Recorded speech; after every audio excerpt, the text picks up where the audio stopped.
নমস্কার বন্ধুরা, welcome to my channel Soumili's lifestyle. আজ আমরা বানাবো মুগ পাকুন সিঙ্গারা। এই সিঙ্গারাটা খেতেও যেমন সুস্বাদু, দেখতেও কিন্তু তেমনই অসাধারণ। চলুন শুরু করি। প্রথমে আমরা মুগ ডালটা ভেজে নেব শুকনো কড়াইতে।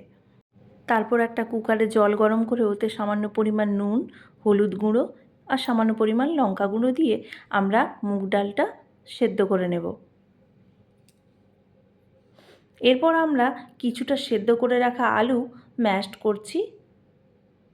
আলুটা মেখে নিয়ে কড়াইতে তেল গরম করে রিফাইন তেল দিয়ে তাতে গোটা জিরে আর দিলাম আমরা পিনাটস, মানে আমরা চিনেবাদাম যেটাকে বলে থাকি। এবার দিয়ে দেব কিছুটা আদাকে গ্রেট করে নিয়েছি, সেই আদা গ্রেট করা দেব। কিছুক্ষণ নাড়াচ্ছি। তারপর এর মধ্যে আমরা দিয়ে দেব নুন, হলুদ গুঁড়ো আর দেব সামান্য পরিমাণ লঙ্কা গুঁড়ো। তারপর একটু কসুরি মেথি হাতে আমরা ডলে এটা দিয়ে দিলাম। তারপর আমরা ম্যাশড করে রাখা আলুটা এর মধ্যে দিয়ে ভালো করে মেখে নেব। আমাদের আলু মাখা রেডি।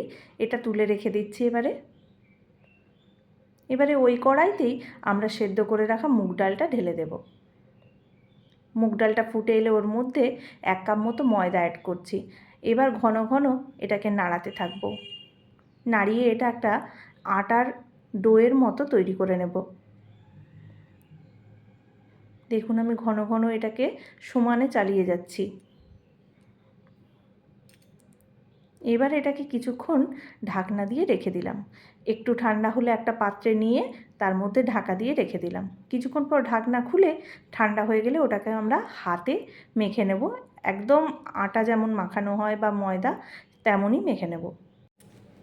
এরপর আমরা সামান্য পরিমাণ ময়দা দিয়ে ছোট ছোট লেচি করে বেলে নেব। বেলে নেওয়ার পর একটা মোটামুটি লুচির আকারে বেলবো। লুচির আকারে বেলার পর আমরা এই যে আলু মাখাটা করে রেখেছি ওটা 1 চামচ মতো দিয়ে দিলাম। 1 চামচ মতো দেওয়ার পরে আমরা কি করব, একটা ছুরি দিয়ে সামান্য পরিমাণ কেটে নেব। এইভাবে ঠিক কাটার পরে এটাকে ফোল্ড করে একটা সিঙ্গারার শেপ দিয়ে দেব। হালকা হাতে এটা বানাতে হবে।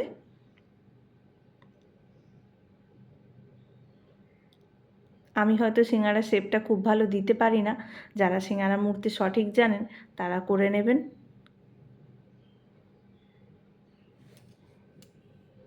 এভাবে আমরা সবকটা সিঙ্গারা বেলে নেব।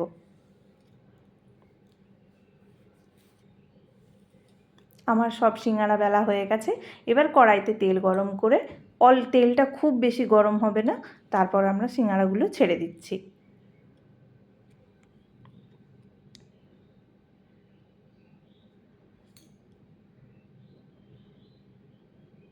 হালকা আঁচে এই সিঙ্গারাগুলো ভাজতে হবে, তবেই সিঙ্গারাটা কিন্তু মুচমুচে হবে।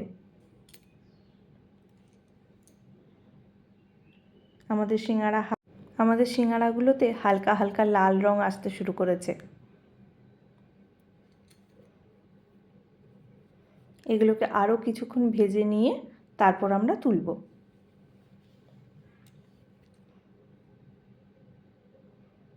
আমাদের সিঙ্গারা ভাজা প্রায় রেডি।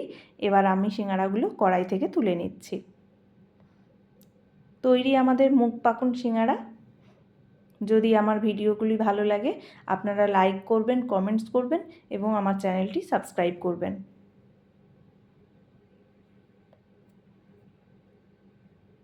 চলুন সিঙ্গারাগুলো পরিবেশন করে দিই। টমেটো সসের সঙ্গে এনজয় করুন মুগ পাকুন সিঙ্গারা। টাটা।